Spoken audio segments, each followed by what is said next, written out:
الحمد لله رب العالمين والصلاة والسلام على سيد الأنبياء على المرسلين أما بعد فأعوذ بالله من الشيطان الرجيم بسم الله الرحمن الرحيم الصلاة والسلام عليك يا رسول الله وعلى آلك وصحبك يا حبيب الله الصلاة والسلام عليك يا نور الله الصلاة والسلام عليك يا محمد رسول الله صلى الله عليه وآله وسلم.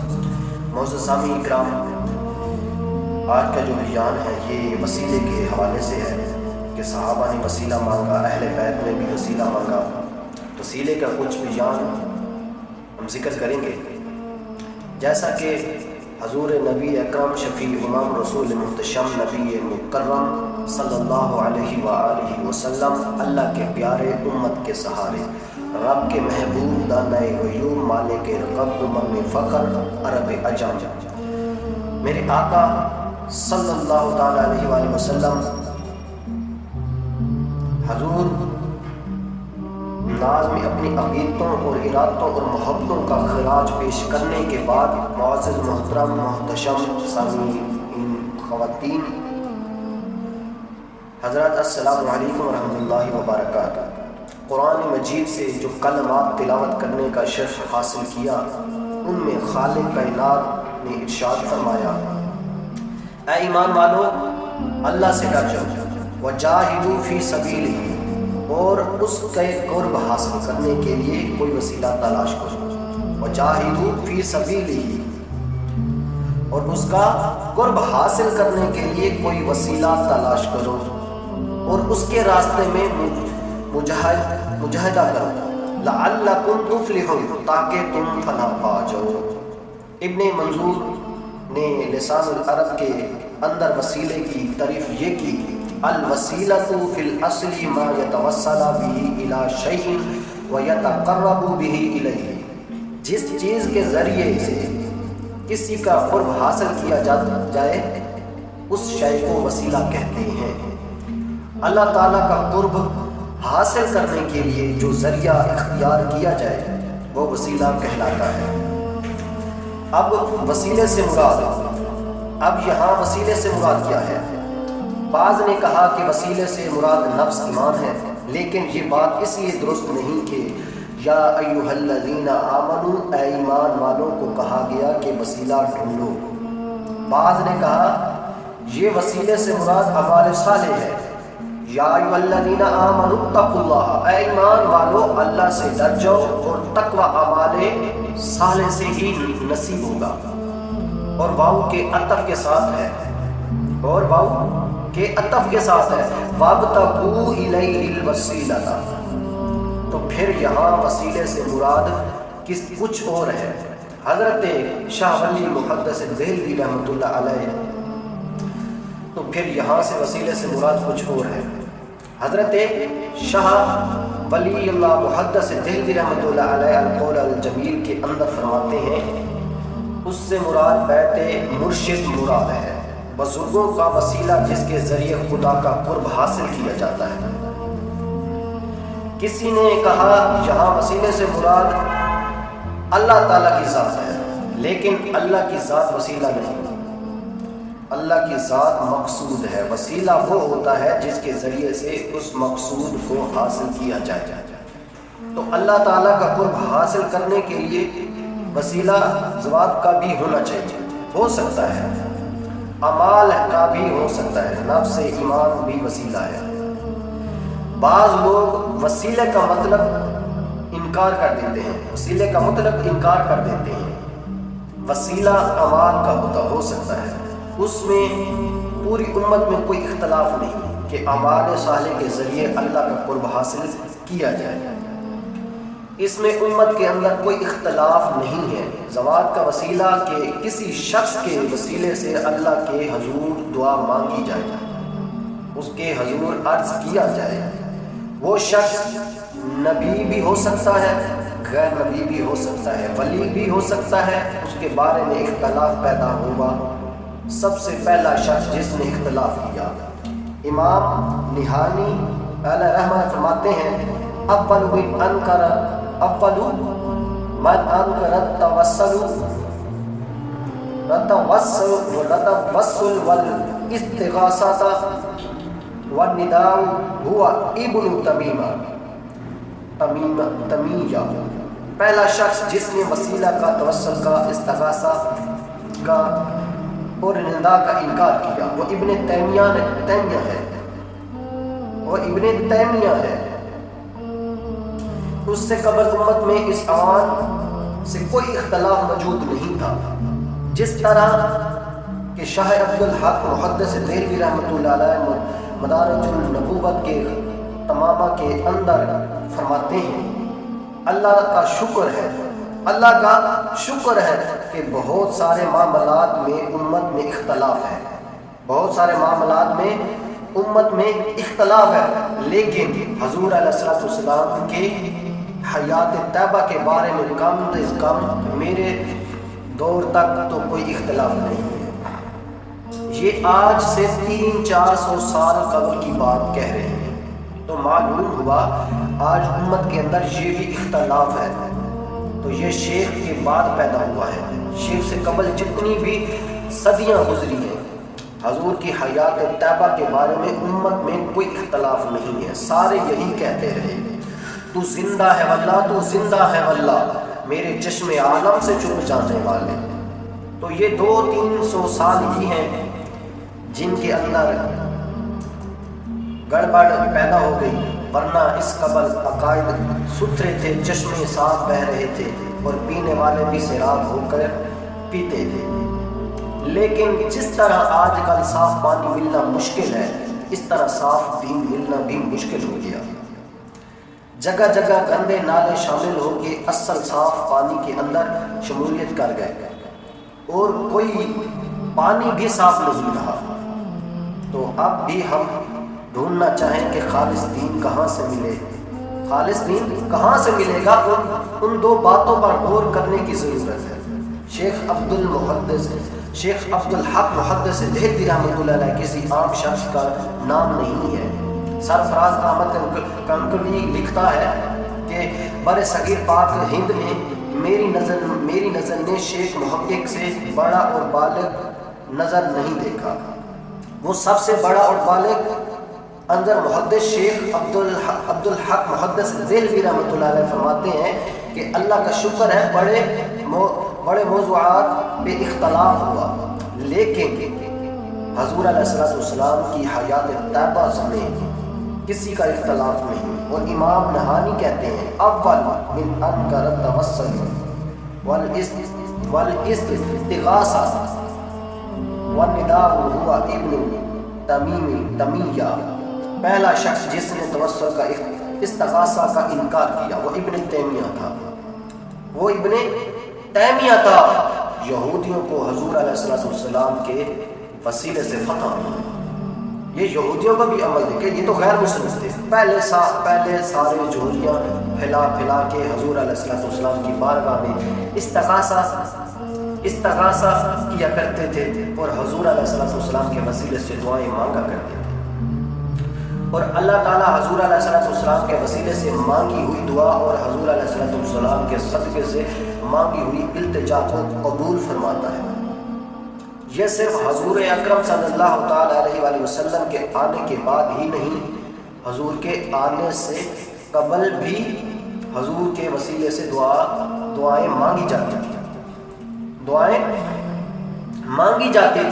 قرآن مجید اٹھائیں، اللہ جل شانہ نے ارشاد فرماتا ہے وَقَالُوا مِن قَبْلُ يَسْتَفْتِحُونَ عَلَى الَّذِينَ كَفَرُوا فَلَمَّا جَاءَهُمْ مَا عَرَفُوا كَفَرُوا بِهِ فَلَعْنَةُ اللَّهِ عَلَى الْكَافِرِينَ۔ سورۃ البقرہ آیت نمبر 89 ہے۔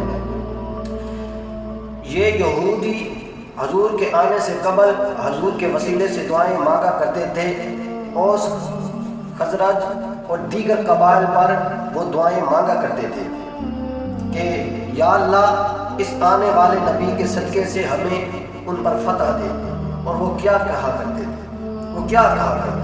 اللہم انا نسألک الذین ان تبعث فی آخر الزمان، اے اللہ یہ یہودیوں کی بتا رہا ہوں کہ یہودی پہلے سے حضور کے وسیلے دیتے تھے، یہ حضور کے وسیلے سے دعائیں مانگتے تھے. اللہم انا نسألک الذین ان تبعث فی آخر الزمان، اے اللہ اس نبی کے صدقے فتح دے جس کو تو آخری زمانے کے اندر مبعوث کرنے کا وعدہ کیا ہوا ہے، وعدہ کیا ہوا ہے.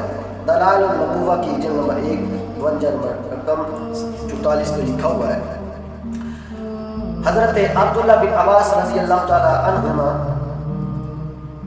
سے روایت ہے کہ حضور اکرم صلی اللہ تعالی علیہ وآلہ وسلم کی بعثت سے قبل یہود آپ صلی اللہ علیہ وسلم کے وسیلے سے اوس خزرج پر فتح مانگا کرتے تھے، مگر جب اللہ نے آپ علیہ السلام کو عرب سے ظاہر کیا تو وہ آپ علیہ السلام کے منکر ہو گئے. ایک مرتبہ بنو سلمہ کے معاذ بن جبل رضی اللہ تعالی عنہ اور بشر بن برہ بن معرور رضی اللہ تعالی عنہما نے انہیں کہا، اے یہود، اللہ تعالی سے ڈرو اور اسلام لے آؤ. جب ہم اہل شرک تھے تو تم نام محمد صلی اللہ تعالی علیہ وآلہ وسلم کے ساتھ ہم پر فتح مانگا کرتے تھے. آپ علیہ السلام کی بعثت اور سیرت کو ہم پر پیش کیا کرتے تھے. یہ سن کر سلام بن مشکم نے کہا، یہ وہ نبی نہیں جس کا ذکر ہم کرتے تھے، یہ وہ نبی نہیں جس کا ذکر ہم کرتے تھے، اور جو صفات ہم بیان کیا کرتے تھے وہ اس میں نہیں. اس پر اللہ تعالیٰ نے یہ آیت اتاری. اور جب ان کے پاس اللہ کی طرف سے وہ کتاب قرآن آئی جو اس کتاب تورات کی اصلاح تصدیق کرنے والی ہے جو ان کے پاس موجود تھی، حالانکہ اس سے پہلے وہ خود نبی آخر زمان حضرت محمد مصطفیٰ صلی اللہ علیہ وآلہ وسلم اور ان پر اترنے والی کتاب قرآن کے وسیلے سے کافروں پر فتح یابی کی دعا مانگتے تھے. سو جب ان کے پاس وہی نبی حضرت محمد صلی اللہ تعالی علیہ وآلہ وسلم اپنے اوپر نازل ہونے والی کتاب قرآن کے ساتھ تشریف لے آئے جیسے وہ پہلے ہی سے پہچانتے تھے تو اس کے منکر ہو گئے. بس ایسے دانستہ انکار کرنے والوں پر اللہ کی لعنت ہے. یہ قرآن کی آیت ہے، اللہ کی لعنت ہے. اور اللہ تعالیٰ اس دعا کے صدقے انہیں فتح بھی عطا کرتا. لیکن جب حضور اکرم صلی اللہ علیہ وآلہ وسلم تشریف لے آئے، فلما جاءہم ما عرفوا کفروا بہ، تو پھر انہوں نے حضور علیہ السلام کا انکار شروع کر دیا. حضرت معاذ بن جبل رضی اللہ تعالی عنہ نے یہودیوں کو کہا کہ پہلے تو اس نبی کے وسیلے سے دعا مانگتے تھے، اس نبی کے وسیلے سے دعائیں مانگتے تھے، اب یہ نبی جلوہ فراز ہو گیا تو حضور علیہ السلام سے قبل بھی حضور علیہ السلام کے وسیلے سے دعا مانگی جاتی رہی ہے. حضور علیہ السلام کے وسیلے سے بارش کی دعا، آقا کریم علیہ السلام کی نبوت کے اعلان سے قبل بھی حضور علیہ السلام کے صدقے سے دعائیں مانگی جاتی ہیں. حضور اکرم صلی اللہ علیہ وآلہ وسلم کی عمر ہے 9 سال. حضور کی عمر 9 سال ہے اور بارش نہیں ہو رہی. حضور رحمت صلی اللہ علیہ وآلہ وسلم کے چچا جناب ابو طالب کے پاس لوگ آئے، کہا بارش نہیں ہو رہی، کچھ کیجیے. کہا ابھی کچھ کرتا ہوں. حضور اکرم صلی اللہ علیہ وآلہ وسلم کو اٹھایا، کعبۃ اللہ کی دیوار کے ساتھ حضور علیہ السلام کے ٹیک لگائی اور کعبہ کی طرف رخ کر کے کہا، مالک میں اس گوری رنگت والے بھتیجے کے صدقے سے تیری بارگاہ میں بارش کی دعا مانگتا ہوں. مالک گوری رنگت والے میں اس بھتیجے کے صدقے سے تیری بارگاہ میں دعا مانگتا ہوں، بارش کی دعا مانگتا ہوں. تو راوی کہتے ہیں چم چم چھم چھم میں برسنے لگا، چھم چھم میں اسی ٹائم برسنے لگا. تو چنانچہ وہ قادر الکلام شاعر بھی شاعر بھی تھے، انہوں نے حضور علیہ السلام کے شان میں ایک قصیدہ لکھا. وہ اس قصیدے کا ایک شعر سنیے. وَأَبْيَضُ يُسْتَسْقَى الْغَمَامُ بِوَجْهِهِ. یہ میرا گوری رنگت والا بھتیجا، یہ ابیض کا جو الفاظ ہے حضور کے لیے جو انہوں نے استعمال کیا، یہ اصل میں حضرت عبد المطلب استعمال کیا کرتے تھے. عبد المطلب استعمال کیا کرتے تھے. اس کا معنی ہے گوری رنگ والا. الخصائص الکبریٰ کی جلد نمبر 146 میں لکھا. حضرت جلمہ بن عرفۃ اپنا واقعہ بیان کرتے ہیں. میں مکہ مکرمہ آیا، زمانے میں اہل مکہ قحط میں مبتلا تھے.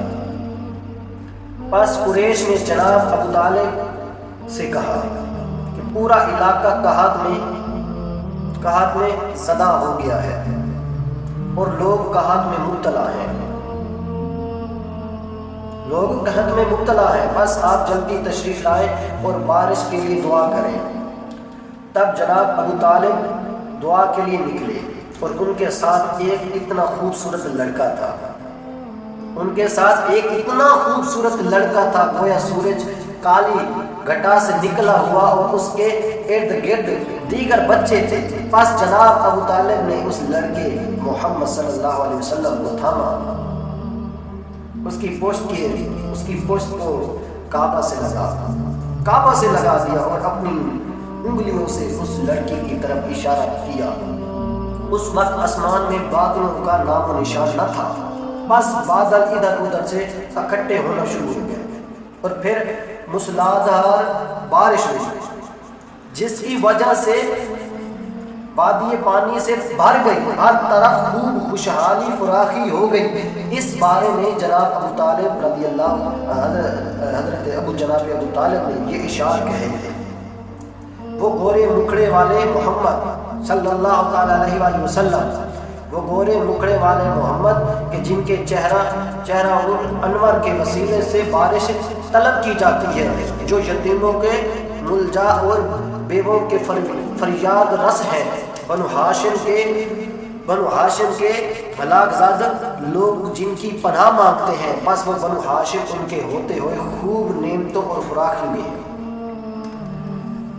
حضرت سیدہ امی عائشہ صدیقہ رضی اللہ تعالی عنہ فرماتی ہیں ایک دن حضور نے کالی چادر زیب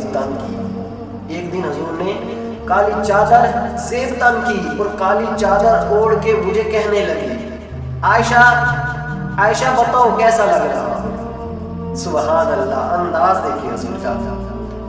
عائشہ بتاؤ کیسا لگ رہا ہوں، آج حسن خود ناز میں آ گیا. پھر حضرت امی عائشہ صدیقہ رضی اللہ تعالی عنہ نے بھی حد کر دی. حضور چادر کی سیاہی نے آپ کے چہرے کی سفیدی کو نکھار دیا ہے اور آپ کے چہرے کی سفیدی نے چادر کی سیاہی کو نکھار دیا ہے. تو حضور کا سفید رنگ تھا. حضور کے چچا بھی آپ کو پکارتے ہیں تو کبھی کبھی اپنے باپ والے لہجے میں پکارتے ہیں. تو انہوں نے یہ الفاظ کہے، وَأَبْيَضُ يُسْتَسْقَى الْغَمَامُ بِوَجْهِهِ ثِمَارُ الْيَتَامَى عِصْمَةُ الْأَرَامِلِ. پھر انہوں نے کہا، یہ میرا گوری رنگت والا بھتیجا جس کے چہرے کو دیکھ کر بادل برستے ہیں، یہ یتیموں کا سہارا ہے اور بیووں کا آسرا ہے. حضور کی 9 سال کی عمر ہے.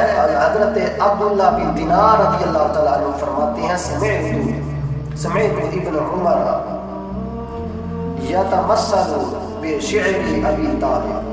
کہتے ہیں میں نے حضرت عبداللہ ابن عمر کو دیکھا کہ وہ یہ شاعر گنگناتے تھے. وَأَبْيَضَ يُسْتَسْقَى الْغَمَامَ بِوَجْهِهِ ثِمَارُ الْيَتَامَى عِصْمَةُ الْأَرَامِلِ. حضرت سالم اپنے باپ سے روایت کرتے ہیں، کہتے ہیں جب میں یہ شاعر سنتا ہوں تو کبھی مجھے شاعر یاد آتا ہے اور کبھی حضور کا چہرہ یاد آتا ہے. کبھی مجھے شاعر یاد آتا ہے، کبھی حضور کا چہرہ یاد آتا ہے. حضور صلی اللہ علیہ وسلم کے وصال کے بعد یہ کہانی سنا رہا ہے. یہ حضور کے وصال کے بعد کی کہانی سنا رہا ہے۔ کہا جب بھی میں یہ شاعر سنتا ہوں تو کبھی تو مجھے شاعر یاد آتا ہے کہ اس نے حد کر دی، اس نے کیسا حضور علیہ السلام کا حلیہ بیان کیا، اور کبھی مجھے حضور کا چہرہ یاد آتا ہے کہ جب حضور بارش کے لیے دعا مانگتے تھے، لوگ گھروں میں بعد میں پہنچتے تھے پر نالے پہلے چل رہے ہوتے تھے۔ صحیح بخاری کتاب استصفاء میں ہے، استسقاء میں یہ لکھا ہوا ہے حضرت حضور علیہ السلام کی عمر ابھی 8-9 سال ہے، 8-9 سال ہے۔ آقا کریم علیہ السلام کے وسیلے سے اس وقت بھی دعا مانگی جا رہی ہے، اس وقت بھی دعا مانگی جا رہی ہے جب حضور کی 8-9 سال عمر تھی۔ وَأَبْيَضْ يُسْتَسْقَى الْغَمَامُ بِوَجْهِهِ، یہ میرا وہ اور بری رنگت والا بھتیجا ہے جس کے چہرے کے صدقے سے بارش مانگی جاتی ہے اور بادل امٹ کے آتے ہیں۔ تو حضور صلی اللہ علیہ وسلم سے قبل بھی حضور کے وسیلے سے دعا مانگی گئی اور حضور علیہ السلام نے ابھی اعلان نبوت نہیں کیا تو پھر بھی حضور کے وسیلے سے دعا مانگی گئی، پھر بھی دعائیں مانگی گئی۔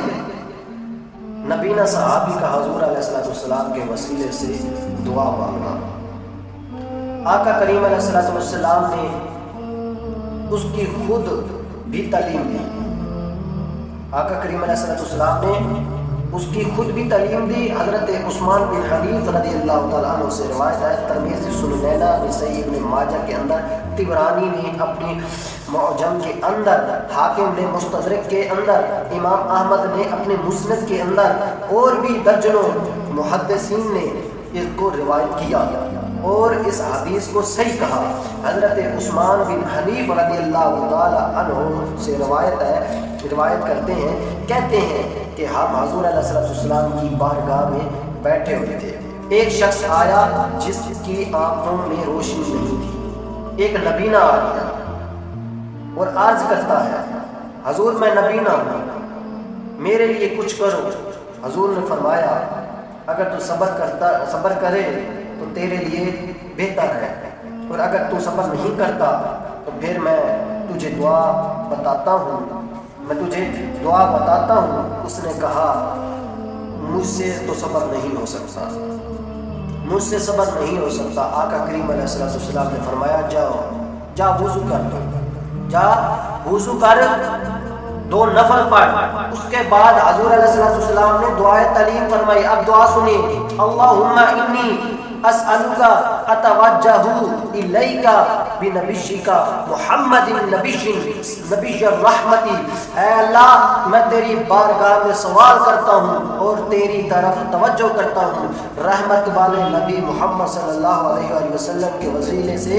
آگے الفاظ سنیے، یا محمد انی توجہت بک الی ربی فی حاجتی ہذہ لتقضی، اے محمد صلی اللہ علیہ وسلم میں آپ کے ذریعے سے اللہ کے حضور اپنی یہ حاجت پیش کرتا ہوں، میری یہ دعا، میری یہ حاجت پوری ہو جائے۔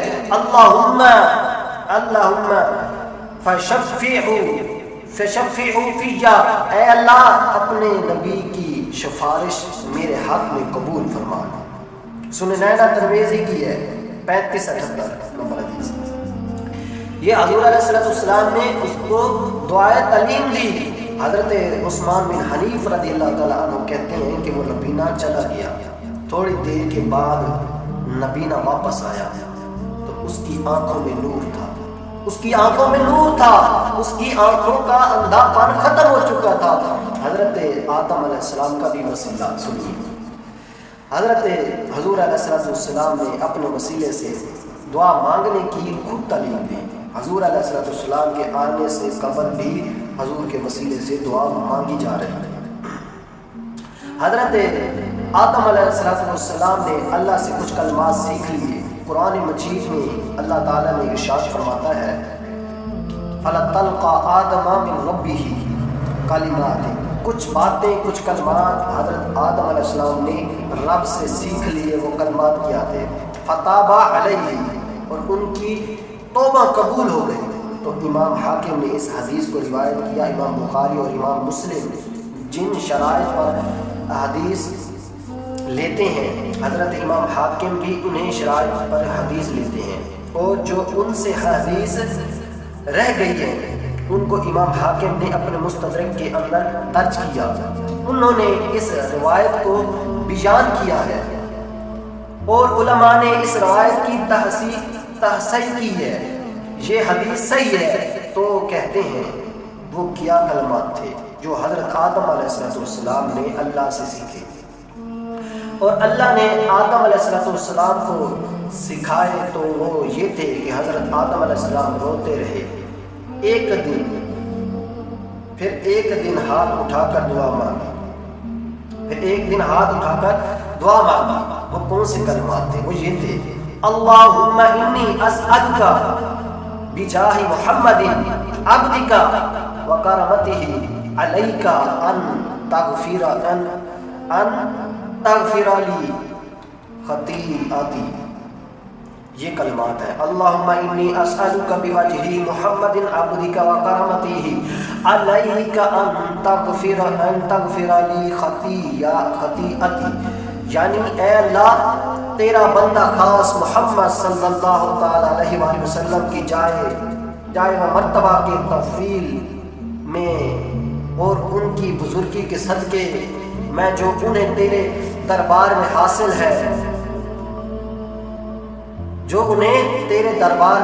ہے، میں تجھ سے دعا کرتا ہوں کہ تو میرے گناہوں کو بخش دے، یہ دعا کرتے ہی حق تعالیٰ ان کی مغفرت فرما دی اور توبہ قبول ہوئی۔ مستدرک حاکم کی 42-28 میں ہے اے اللہ محمد عربی صلی اللہ علیہ وآلہ وسلم کا صدقہ میری خطا سے درگزر فرما دے۔ اللہ تعالیٰ نے فرمایا اے آدم میں نے تجھے بخش تو دیا، لیکن تو یہ بتا تو میرے نبی کو جانتا کیسے ہے؟ اے آدم میں نے تجھے بخش تو دیا، تو یہ بتا تو میرے نبی کو جانتا کیسے ہے؟ تو آج کی مالک جب تو نے مجھے پیدا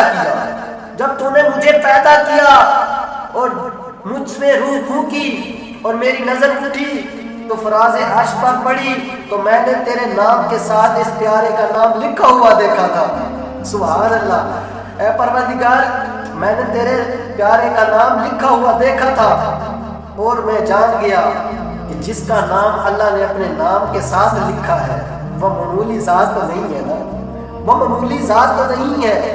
اللہ نے ارشاد فرمایا جا آدم تیری خطا سے میں نے درگزر فرما دیا، اگر نام محمد را دے شفیع آدم، نہ آدم یا فتح توبہ، نہ نوے از ارکے نچینا۔ اس دنیا کے اوپر جو سب سے پہلا رجوع اور پہلی توبہ قبول ہوئی ہے وہ حضور علیہ السلام کے وسیلے سے ہوئی ہے۔ یہودی بھی آپ علیہ السلام کے وسیلے سے دعا مانگتے تھے۔ حضور ابھی پیچھے میں بارش مانگنا ہوتی تو کیا کہتے؟ حضور کے پیچھے سے دعا بارش مانگنا پڑتی تو پھر کہتے اے اللہ اس گوری رنگت والے کے صدقے سے بارش نازل کر دے۔ اور آقا کریم علیہ السلام نے خود بھی اس کی اپنی زندگی میں تعلیم ارشاد فرمائی، اور نبینا صحابی کو بھی آپ کلمات میں پیچھے عرض کر گئے تو حضور نے خود وسیلے سے ان کو دعائیں سکھائی کہ میرا وسیلہ دو، جیسے دعا مانگو اللہ سے التجا کرو تمہاری روشنی آنکھوں کی آ جائے۔ تو معزز سامعین کرام، حضور کے روزے کا وسیلہ آقا کریم علیہ السلام کے وسیلے سے دعا مانگی ہی جاتی ہے اور قبول ہی ہوتی ہے، لیکن حضور کے روزے کے صدقے سے دعا مانگی جائے وہ بھی رد نہیں ہوتی۔ سنن درامی میں روایت ہے لوگ حضرت امی عائشہ صدیقہ رضی اللہ تعالیٰ عنہ کے پاس آئے اور آ کر ساری کہانی سنائی کہ قحط پڑ گیا ہے اور بارش نہیں ہو رہی، کیا کریں؟ تو حضرت امی عائشہ صدیقہ رضی اللہ تعالیٰ عنہا نے فرمایا طریقہ میں بتا دیتی ہوں، عمل تم کر لو، بارش ہو جائے گی۔ کہا ایسا کرو کہ حضور کی تربت جس حجرے میں ہے اس کی چھت میں سوراخ کر لو، اس کی چھت میں سوراخ کر لو، یہاں تک کہ آسمان اور حضور علیہ السلام کے روزے کے درمیان کوئی پردہ نہ رہے، کوئی پردہ نہ رہے۔ تو کہا دیکھنا کیسے بادل جھوٹ کے آتے ہیں، دیکھنا کیسے بادل جھوٹ کے آتے ہیں۔ سنن نینا درامی کی روایت ہے اور بھی لوگوں نے اس کو روایت کیا ہے۔ پھر کیا ہوا کہ جب لوگوں نے اس میں سوراخ کر دیا تو اس قدر مینہ برسا اور اس قدر سب سے اگے جانور چربی سے موٹے ہو گئے اور لگتا تھا کہ کہیں موٹاپے کی وجہ سے پھٹ نہ جائے۔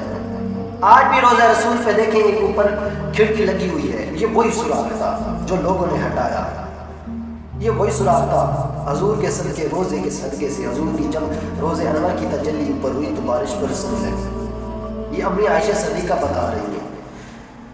تو اس سال کا نام اہل عرب نے عام الفتح کو رکھا۔ عام الفتح کا معنی یعنی پھٹنے کا سال، یعنی ہر جانور اتنا پھولا ہوا تھا اور اتنا موٹا تھا کہ ہر بندہ کہتا تھا کہ یہ جانور پھٹ نہ جائے، پھٹ نہ جائے۔ اس سال کا عربوں نے نام عام الفتح رکھ دیا۔ یہ سال کب پیدا ہوا؟ جب حضور علیہ السلام کے روزہ انور اور چھت کے درمیان سے جگہ تھوڑی سی ہٹا دی گئی اور آسمان نے جب حضور علیہ السلام کے روزے کا انتظار کیا، روزے کا نظارہ کیا تو جھوم کے برسنے لگا۔ حضور نبی رحمت صلی اللہ علیہ وآلہ وسلم کے وصال کے بعد ایک معروف کہت پڑا جس کو عام الرمدہ کہتے ہیں، الرمدہ کہتے ہیں۔ حضرت عمر رضی اللہ تعالی عنہ کا دور تھا اور کہت پڑا، حد ہو گئی۔ حضرت بلال بن حارث رضی اللہ تعالی عنہ صحابی رسول ہیں۔ ایک حضرت بلال بن رابعہ ہیں جنہیں بلال روبہ ہیں جنہیں بلال حبشی کہتے ہیں ہم، لیکن ان کی ولادت حارث ہے۔ ان کے قبیلے کے لوگوں نے کہا کہ بارش نہیں ہو رہی اور کھانے کے لیے کچھ نہیں، کوئی بکری ذبح کریں تو حضرت بلال بن حارث رضی اللہ تعالی عنہ نے کہا کہ بکریوں کے اندر ہے ہی کچھ نہیں، بکریوں کے اندر ہے ہی کچھ نہیں، ذبح کیا کرو گے؟ یہ حضرت بلال نے لوگوں کو جواب دیا۔ لوگوں نے ضد کی تو انہوں نے بکری ذبح کی۔ جب کھال ادھیڑی تو اس کا گوشت سرخ رنگ کا تھا۔ تو حضرت بلال بن حارث رضی اللہ تعالی عنہ بڑے پریشان ہوئے اور پھر حضور اکرم صلی اللہ علیہ وآلہ وسلم کے روزے پہ آ گئے اور حضور کے روزے پر آ کر حضرت بلال بن حارث رضی اللہ تعالی عنہ نے کیا کہہ رہے ہیں؟ سنیے ان کے الفاظ، کہتے ہیں یا رسول اللہ استسقی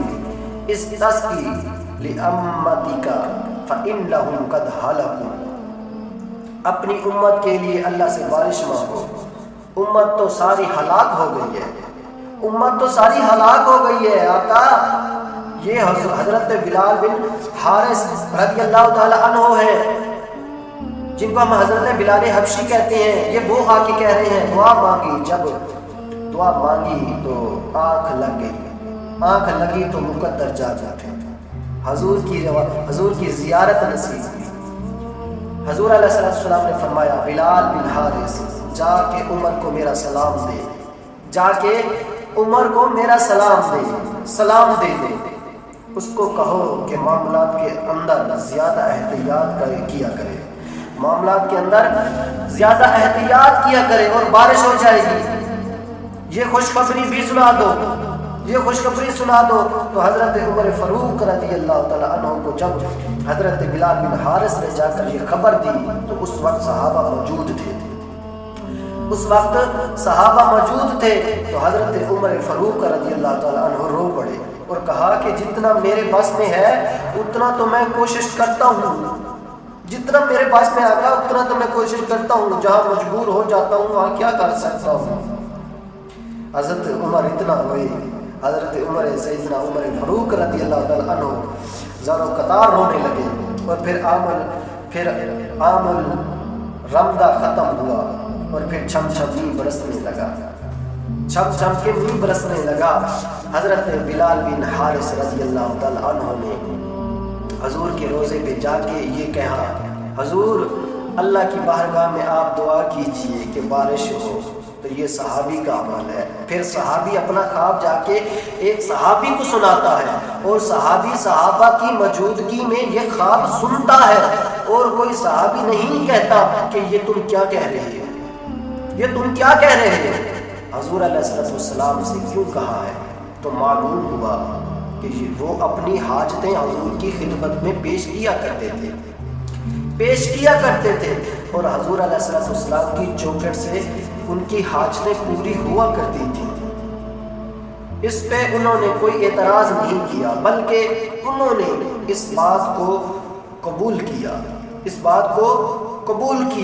تو حضرت عمر رضی اللہ تعالیٰ عنہ رو پڑے۔ مصنف ابن شیبہ 6 اور 356 میں ہے، جب یہ الفاظ میں نے لکھے، استقبل امتی کا فإنہم فتحلا، جب میں نے یہ پڑھے الفاظ تو مجھے امت کا دکھڑیا یاد آ گیا۔ جس طرح حضرت بلال بن حارث رضی اللہ تعالیٰ عنہ نے کہا کہ حضور آپ کی امت ہلاک ہو گئی، تو آپ ہی اللہ سے دعا مانگیں، تو اس وقت میرے دل سے دعا اٹھی کہ یا رسول اللہ آپ کی امت بھی کابل سے لے کر کندھار تک اور قلعہ جنگی سے لے کر دشت لیلا تک، تو عربوں تو رابرا سے لے کر تقریب تک، اور موصل سے لے کر بغداد تک، القدس سے لے کر کشمیر تک ہلاک ہو گئی ہے، آپ رحم کی نظر فرمائیں، اس امت کی بگڑی بن جائے۔ پھر اقبال کے وہ شاعر میرے ذہن میں آ گیا۔ اقبال حضور علیہ السلام کی سیرت بیان کرتا ہے، اپنی منصبی اور اسراروں موز کے اندر، اور وہاں اس واقعے کو بیان کرتا ہے۔ حضور علیہ السلام کی خدمت میں حاتم طائی کی بیٹی قید ہو کر اور سر سے چادر اتری ہوئی تھی۔ آقا کریم علیہ السلام نے اپنی چادر اتار کر اس کی طرف پھینک دی۔ کسی نے کہا حضور کافرہ ہے، فرمایا بیٹی تو بیٹی ہے، فرمایا حضور یہ تو کافرہ ہے، حضور نے فرمایا بیٹی تو بیٹی ہے، چاہے کافر کی ہو چاہے مسلمان کی ہو، بیٹی تو بیٹی ہے۔ تو اقبال نے اس واقعے کو نظم کیا، لیکن اس کے بعد اقبال بلک کے روتا ہے۔ پھر اقبال اپنے روئے سخن حضور علیہ السلام کی طرف پھیر کے کہتا ہے، ما آزان خطون دائی اربان تریم، پیش اقوام جانے بیچارے درم۔ اس کا فرا عورت پر چادر اوڑھنے والے محبوب آپ کی امت بھی برہانہ سرہانہ ہو گئی ہے، آپ کی خدمت کے سر سے بھی تو وقار کی چادر اتر گئی ہے۔ محبوب جب اس کافرہ عورت کے سر پہ آپ چادر ڈال رہے ہیں، اس امت کے سر پہ بھی رحمت کی چادر ڈال دیں۔ آپ نے شاید پڑھا ہو کہ عافیہ صدیقی کا حجاب چھین لیا گیا ہے، اور اس کے ہاتھ سے رمضان المبارک کے آتے ہی قرآن چھین لیا گیا، جو اس کا سہارا تھا۔ وہ اس بندے کو ڈیڑی کے اندر قید خانے کے اندر قرآن کی تلاوت کیا کرتی تھی۔ میں نے کہا عافیہ صدیقی حافظہ قرآن ہے، تم نے اس کے ہاتھوں سے قرآن چھینے ہیں، سنیے سینے سے قرآن تو نہیں چھین سکتے، ہاتھوں سے قرآن چھینا ہے، ان کے سینے سے جو قرآن ہے وہ تو نہیں چھین سکتے، اس کے سینے میں وہ قرآن ہے جس کی تلاوت جاری رہے گی، اور یہ قرآن چھینا نہیں جا سکتا۔ ما آز ان خطون طیب اریان دریم، پیش اقوام جانے بے دریم۔ حضور ہم اس عورت سے بھی زیادہ برہانہ سر ہو گئے، کابل میں ہم لٹ رہے ہیں، کندھار میں ہمارا خون بہہ رہا ہے، غزہ کی پٹی میں ہمارے بچوں کو ٹینکوں میں تلے روندا جا رہا ہے، کشمیر میں ہماری بیٹیاں بے آرامدہ ہو رہی ہیں، ابو الغریب کے جیلوں میں ہمارے قیدی سسک رہے ہیں، ما از ان خاتون تیاریان تریم پیش اقوام جہان بے دریم۔ تو حضرت بلال بن حارث رضی اللہ تعالیٰ عنہ نے کہا حضور آپ کی امت ہلاک ہو گئی، اس لیے بارش نازل کر دی جائے، اللہ کی بارگاہ میں دعا کریں، اللہ کی بارگاہ میں دعا کریں، جو ہی دعا کی جل شان نے چھم چھم بارش نازل کر دی، چھم چھم کے بارش نازل کر دی۔ حضور علیہ السلام کے چچا کا وسیلہ حضرت عمر فاروق رضی اللہ تعالیٰ عنہ کے دور میں ایک مرتبہ پھر قحط پڑا۔ حضرت عباس رضی اللہ تعالیٰ عنہ بیٹھے ہوئے تھے، حضرت عمر نے کیا دعا کی؟ بخاری شریف کی روایت ہے، حضرت عمر رضی اللہ تعالیٰ عنہ نے حضور سیدنا عباس بن عبد المطلب رضی اللہ تعالیٰ عنہ کی طرف دیکھا، اور حضرت انس رضی اللہ تعالیٰ عنہ سے روایت ہے، اور کیا کہا؟ فقال اللہم ان کنا توسل الیک بنبینا فتسقینا، اے اللہ ہم تیرے نبی کے وسیلے سے تیری بارگاہ میں دعائیں مانگا کرتے تھے، تیرے نبی کے وسیلے سے تیری بارگاہ میں دعائیں مانگا کرتے تھے تو ہمیں بارش دیا کرتا تھا۔ وَإِنَّا نَتَوَسَّلُ إِلَيْكَ بِعَمِّ نَبِيِّنَا فَاسْقِنَا، آج تیرے نبی کا چچا بیٹھا ہوا ہے، آج تیرے نبی کا چچا بیٹھا ہوا ہے، اس کے صدقے سے اوپر بارش نازل کر۔ تو راوی بیان کرتے ہیں فقال فیسقونا، بس یہ بات کہنے کی دیر تھی کہ پھر کہنے کی دیر تھی، نالوں سے پانی بہنے لگا۔ صحیح بخاری کتاب میں استسقاء میں ہے انبیاء کا وسیلہ، حضور علیہ السلام کے وسیلے سے جو دعا مانگی جائے اللہ اس دعا کو مستجاب فرماتا ہے۔ حضور علیہ السلام کے علاوہ باقی نبیوں اور صحابی کے وسیلے سے، اولیاء امت کے وسیلے سے جو دعائیں مانگی جائیں وہ بھی رد نہیں ہوتی۔ جب حضرت علی رضی اللہ تعالیٰ عنہ کی والدہ فوت ہوتی ہے تو آقا کریم علیہ السلام حضرت علی کی والدہ کی قبر میں اترے اور لیٹے، اور حضور فرمایا کرتے تھے کہ فاطمہ بنت اسد رضی اللہ تعالیٰ عنہ میری ماں کے بعد میری ماں ہے، میری ماں کے بعد میری ماں ہے۔ انہوں نے حضور علیہ السلام کو کھلایا اور پہنایا، تو آقا کریم علیہ السلام نے بڑی محبت فرمائی، اور پھر آقا کریم علیہ السلام لیٹے اور لیٹ کر حضور نے اللہ کی بارگاہ میں دعا کی، اے اللہ میری ماں فاطمہ بنت اسد رضی اللہ تعالیٰ عنہ کی مغفرت فرما دے، میرے صدقے اور مجھ سے قبل جتنے نبی ہیں ان کے صدقے سے ان کی قبر پہ رحمت نازل فرما دے۔ معجم کبیر رقم 871 میں ہے، عرابی کا وسیلہ۔ حضرت امام عتبہ کہتے ہیں حضور کے روزے کے پاس بیٹھا تھا، تفسیر ابن کثیر میں موجود ہے، وَلَوْ أَنَّهُمْ إِذْ ظَلَمُوا أَنفُسَهُمْ جَاءُوكَ، کے تحت لکھتے ہیں کہ ایک عربی دیہاتی شخص آیا اور حضور کی خدمت میں عرض کرتا ہے، حضور میں اپنے گناہوں کی بخشش مغفرت کے لیے حاضر ہوا ہوں، اور میں اس لیے آیا ہوں کہ میرے گناہ معاف کر دیجیے، معاف کر دیے جائیں۔ اور پھر انہوں نے کچھ اشعار پڑھے، ان میں سے ایک اشعار یہ تھا، نفسی فدائی لقبر انت ساکنہ فیہ العفاف وفیہ الجود والکرم، کہ میری جان قربان ہو اس قبر پہ جہاں آپ جلوہ فرما ہے، اس قبر میں معافی ہے، جو دور کرم اور جو جود کرم اور احسان ہے اللہ آپ کو نصیب کرے۔ حضور کی معجہ شریف والی جو جالی ہیں اس کے ساتھ جو سکون ہے، یہ شاعر اس پہ آج بھی لکھا ہوا ہے۔ کیا شاعر ہے، کیا شاعر ہے، نفسی فدا، میری جان قربان، لقبر انت ساکنہ، جب جس قبر میں آپ ساکن ہیں، کہتے ہیں اس نے یہ شاعر پڑھے ہیں اور اپنی محبتوں کا اظہار کر کے چلا گیا۔ وہ چلا گیا تو میری آنکھ لگ گئی، آنکھ لگی تو حضور کا دیدار ہو گیا۔ تو آقا کریم علیہ السلام نے کیا فرمایا؟ فقال یا عتیب الحق لعرابی فبشرہ ان اللہ فقد غفر له۔ اے عتبہ اٹھو، اس دیہاتی کو ڈھونڈو، اے عتبہ اٹھو اور اس دیہاتی کو ڈھونڈو، اور جہاں مل جائے اس کو جنت کی بشارت دے دو، اس کو جنت کی بشارت دے دو۔ تو اس نے حضور کے وسیلے سے دعا مانگی، وسیلے سے دعا مانگی۔ صحابہ کا حضور کے نام کو وسیلہ بنانا۔ جنگ یمامہ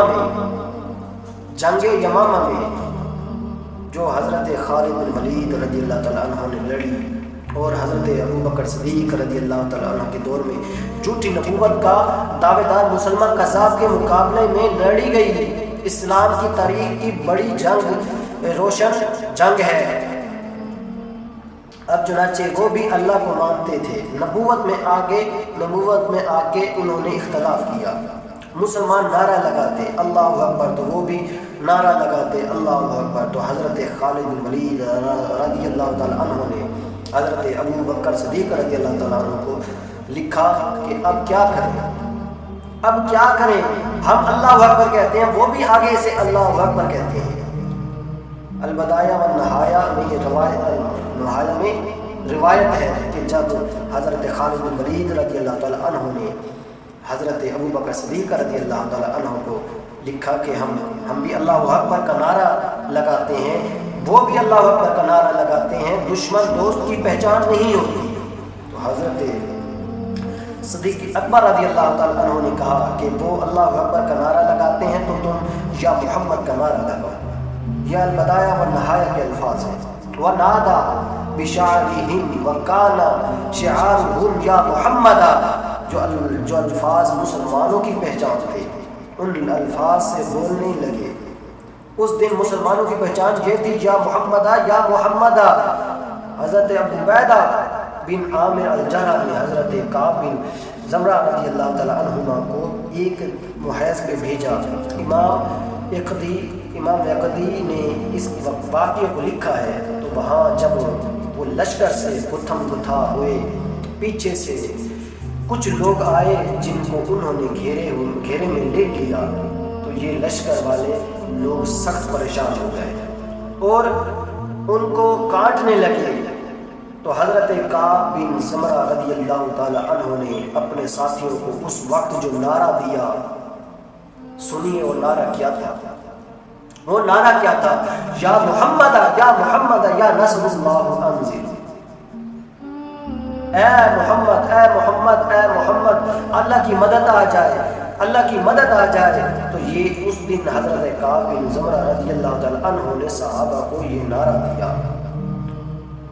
فتوح المشاء 196 میں ہے، حضرت ابن عمر رضی اللہ تعالیٰ عنہ کا پاؤں سلح ہو گیا۔ امام بخاری نے اس کو الادب المفرد کے اندر ذکر کیا۔